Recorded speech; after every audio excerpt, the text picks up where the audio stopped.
Okay. Shalom, Israel. Peace and blessings to the family. You know, hope everybody's doing good on this Wednesday and striving to keep the law, statutes, commandments that our Father has commanded to the blacks, Hispanics, and Native Americans scattered across the four corners of the earth. Right, but today we're going to be going into the power of speaking. Right, the power of keeping silence, the power of your tongue. Right, we're going to be pulling scriptures that explain when to speak, when not to speak. Right, the power of your words. Right, because words hold a lot of power, and a lot of the times we don't realize the words we say and how big of an effect it has on the world or our daily lives. Right, but I got this little video. We're gonna watch probably about 3-4 minutes of this video. Right, and I want to just inform brothers to take the meat and leave the bones. Right, when we're dwelling into you know what I'm saying, knowledge from the world, we got to take the truth from it, which we know what the truth would be if it goes back to the commandments of the Bible, and use that for enlightenment, right, and better insight on, you know what I'm saying, what we're trying to get information on. Right, so without further ado, we're gonna watch a little bit of this video. It's called "The Power of Silence: A Buddhist and Zen Story." Right, and then we're gonna go to the precepts to kind of try to link it up and give brothers some more wisdom on their speech. Right, so let's watch it. Galton Buddha always used to tell his students that our words can be very powerful. He said that our tongue, which we use to speak, is like the sharpest knife in the world. He also said that the most dangerous weapon in the world is our words. Even though they don't physically hurt people, our words can hurt people emotionally. Our words can be a source of strength, but they can also be a weakness if we don't know when, where, and how much to speak. When we speak kindly and wisely at the right moments, it can lead to success. But if we speak unkindly or at the wrong times, it can make our life very difficult. So, friends, today I'll share a story about the importance of staying silent and how it has the power to change your life. This story will help you understand how silence can be powerful. Once upon a time in India, there was a famous Buddhist monk who lived deep in the quiet forest, far from the noise of the world. He was a very meditative person and was also very famous throughout India. One day, a king came to him and said, "Respected monk, I always feel tired, frustrated, and upset. My mind is very restless. Even though I have everything, wealth, fame, and all the luxuries one could desire, there is still no inner peace within me. Oh monk, please help me to get rid of this restless mind." The monk said, "You already hold the answer within you, but you have never discovered it. I want to do an experiment. Would you like to do that experiment?"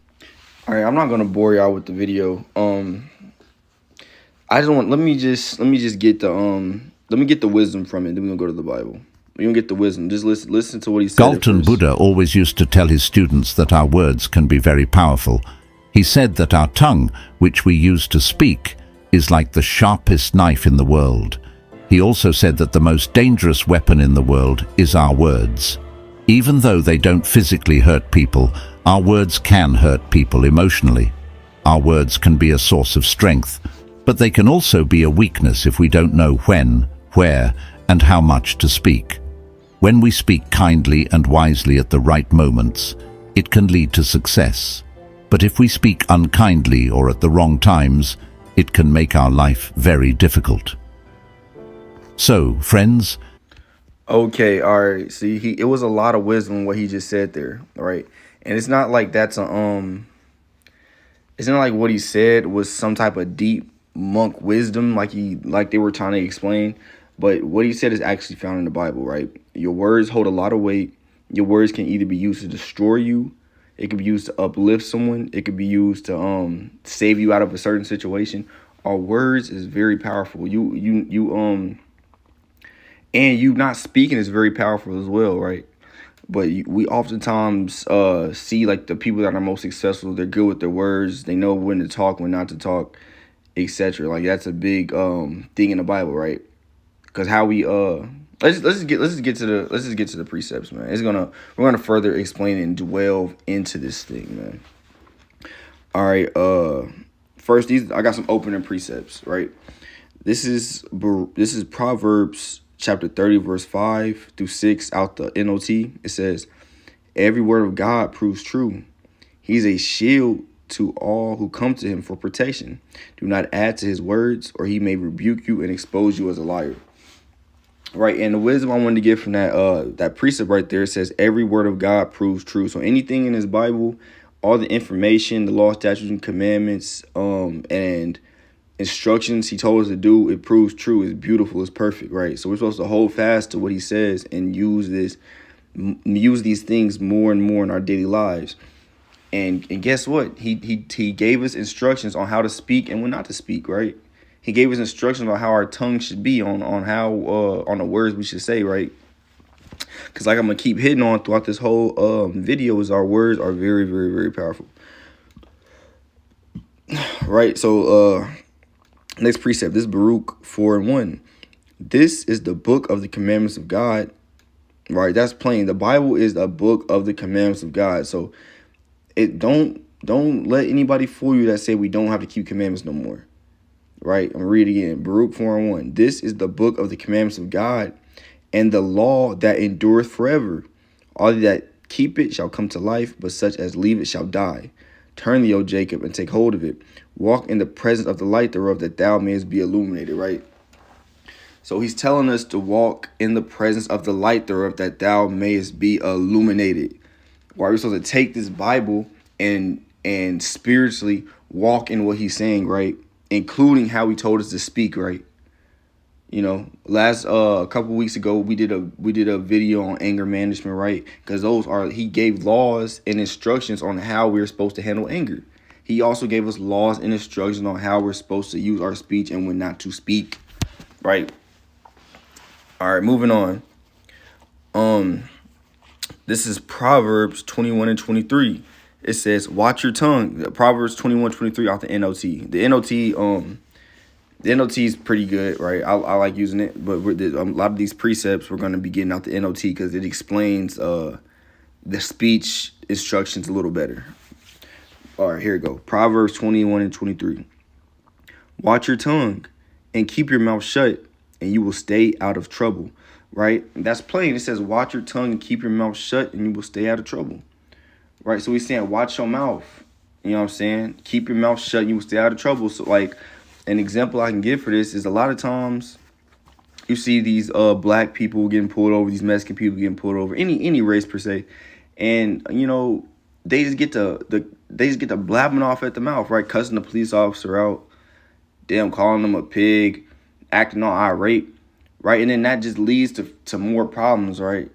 You know what I'm saying? That leads to more things you got to deal with. The cop might hit you up the side of the head. Now he want to lock you up. Now he want to do more than give you a ticket, right? A lot of the times, even with your even a good example could be with your rib at home. Like if she got damn spirits on her, she's yelling and doing the most, right? Just a lot of the times we can use us just being quiet so we can stay out of trouble, man. Because at the end of the day, it's not worth it, right? We got to be strategic in this life. Right, moving on. Proverbs 13:2. Wise words will win you a good meal, but treacherous people have an appetite for violence. Let me say that right. Treacherous. I'm reading again. Wise words will win you a good meal, but treacherous people have an appetite for violence. So it says, wise words win you a good meal, which means, you know, you can get blessed off wise words, man. You know, you can get a physical blessing by using wise words, man. Right. And what are wise words? Right? You know what I'm saying? Go to the commandments, go to the law. Don't be, you know what I'm saying, knowing what to say at that point in time. Don't be irate, right? Don't just say the first thing that comes to your mind, man. Right? If you know, for example, if your damn boss asks you how you like his jacket, it could be the ugliest jacket in the world, but damn, you might just say, "Hey man, it's a nice jacket, man." And now, shit, you might get a promotion.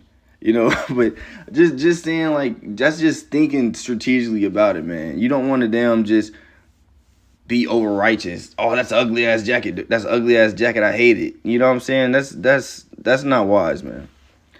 It says wise words will win you a good meal, but treacherous people have an appetite for violence, right? This Proverbs 13:3, it says, those who control their tongue will have a long life. Opening your mouth can ruin everything. Right? That's how powerful your words is. You could build up the best life the Most High have for you. You can ruin it all just by the words you speak, right? Right? And you know what I'm saying? You don't want to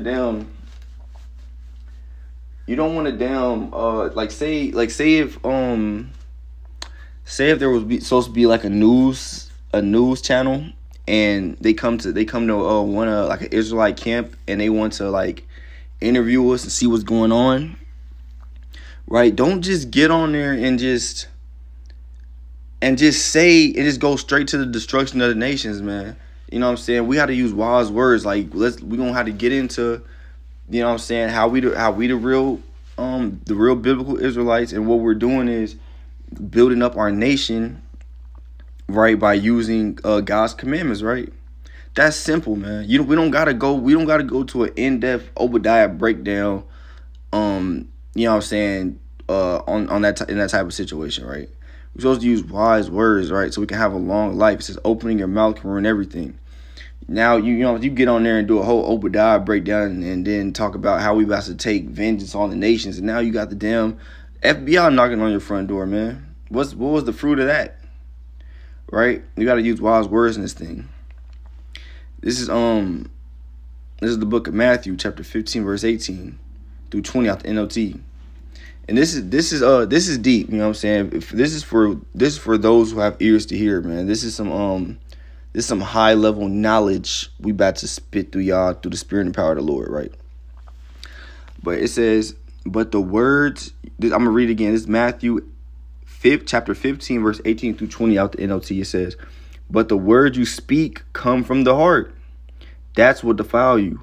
From the heart come evil thoughts, murder, adultery, all sexual immorality, theft, lying, and slander. These are what defile you. Eating with unwashed hands will never defile you. So this is out of Christ's own mouth. He says, but the words you speak come from the heart. Right? The words you speak is going to come from your mind. It's coming from your mind. Right?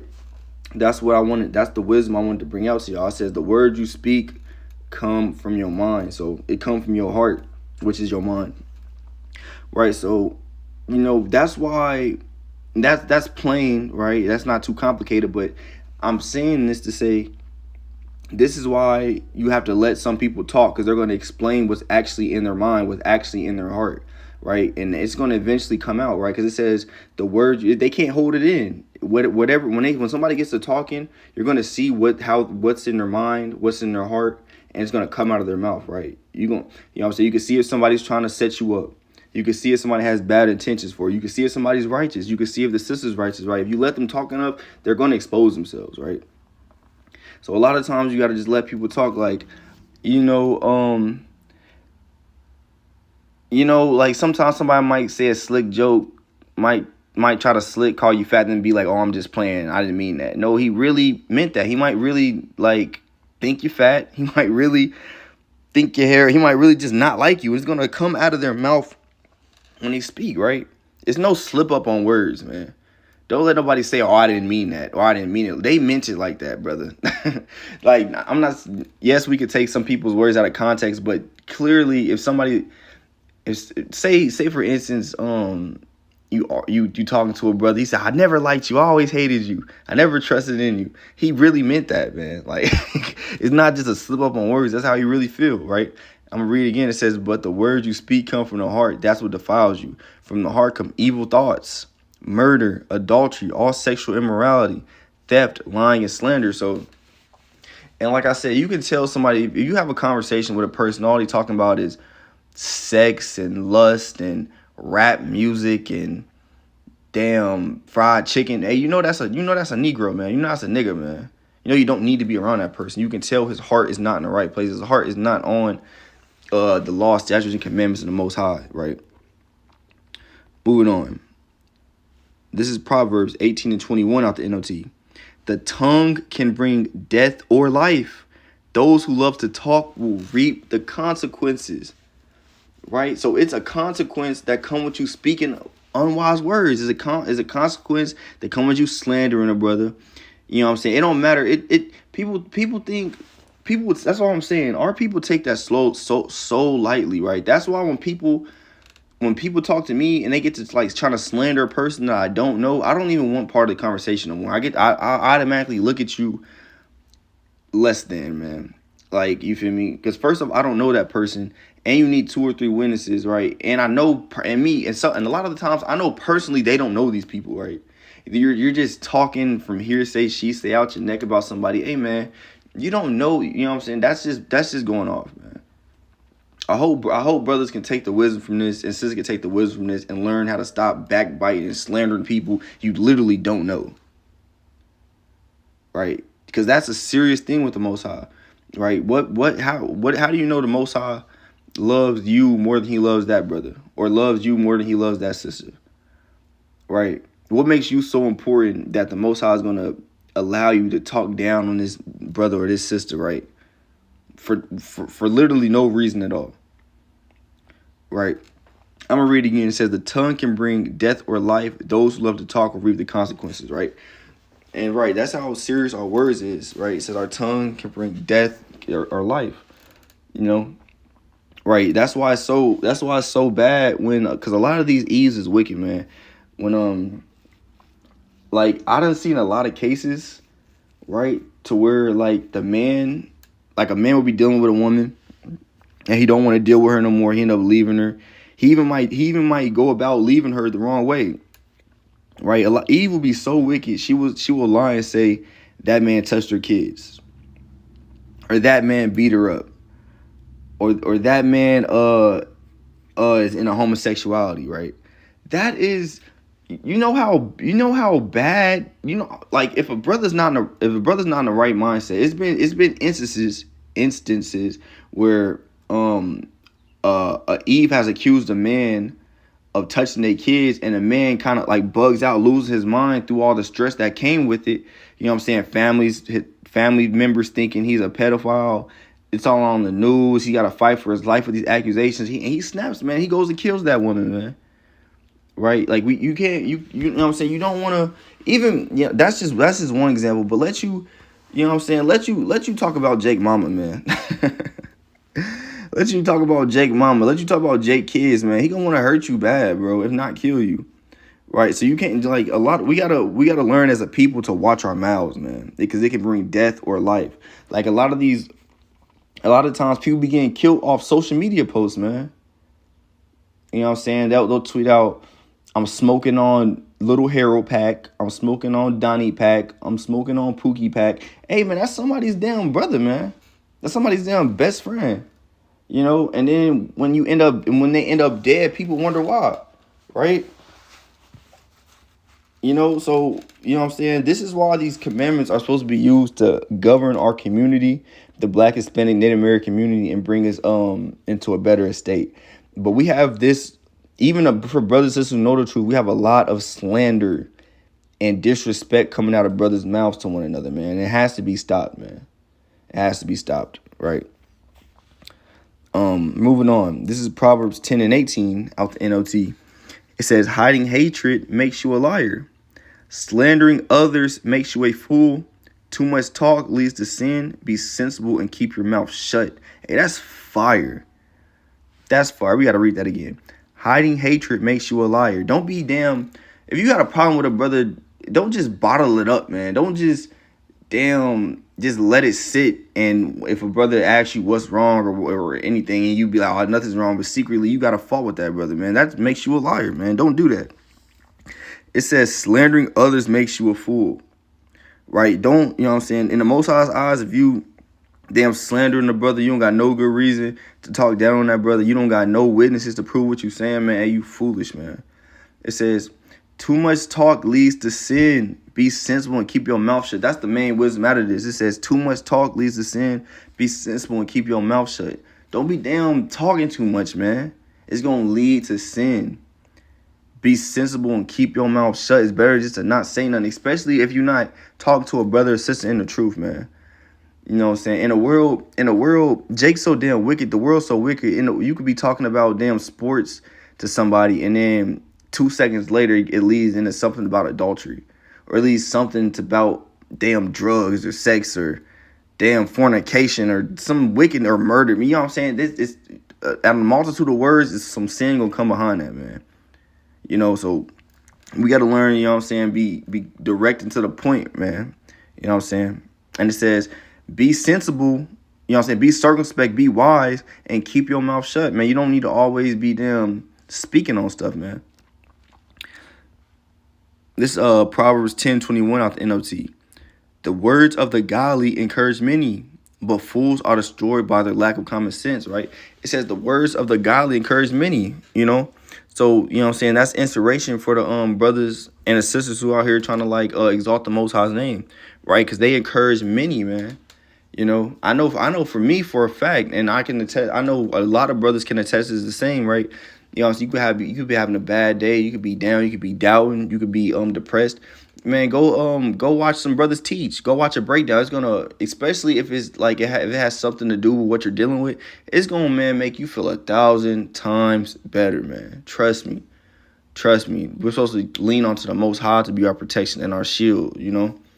We're supposed to use the scriptures to bring us out of the depression, man. Not drugs, not damn alcohol, not sex, right? That the Most High, what the healing He gives you is gonna be unmatched, man. And so with that being said, you know what I'm saying, brother, keep bringing out this word, man. Keep teaching, keep ministering, keep giving righteous counsel, man. It says the words of the godly encourage many, right? We need more leaders, man. We need more leaders in Israel, not followers, right? This Proverbs 29:11 out the NLT, it says, fools vent their anger, but the wise quietly hold it back, right? So I'm gonna read it again. I'm gonna read it slowly. Fools vent their anger, but the wise quietly hold it back. And this is something I had to learn for myself, right? Because, you know, in the world, they tell you to vent, they tell you to let it out. And no, man, I'm telling you, people could care less about what the fuck you going through. Trust me.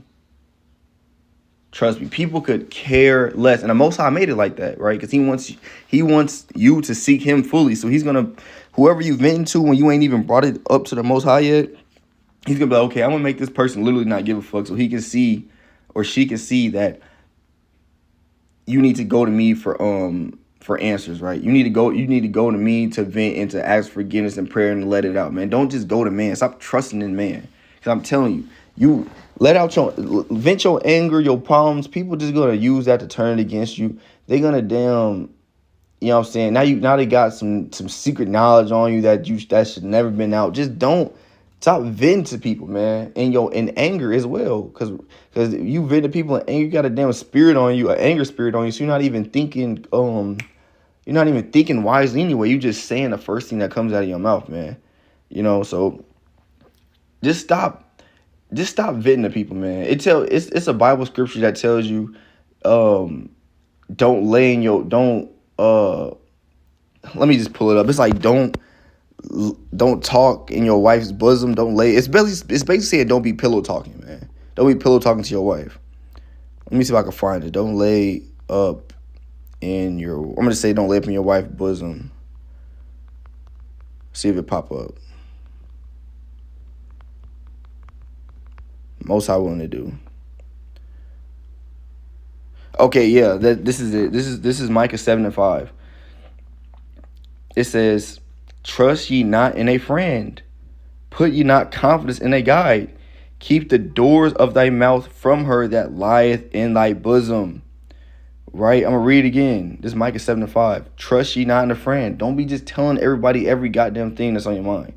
Put ye not confidence in a guide. Don't put all your confidence into somebody you think is guiding you, right? Look for the Father, right? Look to the Father's instructions. Keep the doors of thy mouth from her that lieth in thy bosom, right? Brothers got to stop damn pillow talking to their wife all the time, man. Telling your wife every damn thing. A brother could come. Oh, snap. Okay. We have some technical difficulties, but a brother could come damn Lord forbid, Lord forbid, and this is just an example. FYI, this is just an example. I'm gonna say it again. This is just an example. But hey, a brother could come to you, man. It's about something serious. He could tell you he damn just killed somebody, man. And that's supposed to be some wisdom or some knowledge or some truth that the brother told you in confidence, man. Thinking you was gonna take that to the grave, and you up laying with your wife. Oh, this guy told me this and this. He killed somebody. He hit the body right here, and man. Then all hell break loose, man. And then she go tell, Eve can't hold water. She go tell somebody and tell somebody, like, bro, look, man. One, stop telling everybody everything. Two, brothers got to stop pillow talking, man. Your wife don't need to know everything, man. Your wife don't need to know everything. I'm gonna say it again. Don't take my word for it. I'm gonna just read it. This is Micah 7:5. Trust ye not in a friend, put ye not confidence in a guide. Keep the doors of thy mouth from her that lieth in thy bosom. Stop damn telling your wife everything, man. All right, moving on. This is the last precept. This Ecclesiastes 3:7. It says, a time to rend, a time to sow, a time to keep silence, and a time to speak. Right? So it's saying it's a time to keep silence and a time to speak, right? You don't have to always speak, and you don't always and it's a time that you're gonna have to speak, and you should speak up, right? So you gotta pray that the Lord give you discernment on when to talk and when not to talk, right? Right? Don't be talking out of anger. Don't be talking out of emotion. Don't over talk, because it says too much talk leads to sin, right? And it says, it's a time for everything, man. And right now, we in a time of uplifting our people. We in a time of repentance. We in a time of changing our lives, man. Passover just passed, so we in a new year. We supposed to be in a new spirit, and we supposed to be growing in this thing, man. Right? So, we might do a part 2 on this, but I just wanted to. This is a serious thing in Israel that doesn't get spoke on a lot, right? Because us being Israelites, we're supposed to, the men. The chosen men of God, we're supposed to be the mouthpiece of the Most High, the prophets of the Most High, the messengers of God, right? So a lot of the times, one of our professions and skills we should have is speaking, right? But with that, it comes with all the knowledge that we've been blessed with all the skills that we've been blessed with. We should know when not to speak, when to speak, what to say, not backbiting and slander, and not disrespecting our brother, not being men pleasers, not being respecters of men, right? And learn how to grow and move in this thing, man. But with that being said, I want to say shalom, health and wealth and blessings to the nation of Israel, man. And let's keep growing in this thing. Shalom.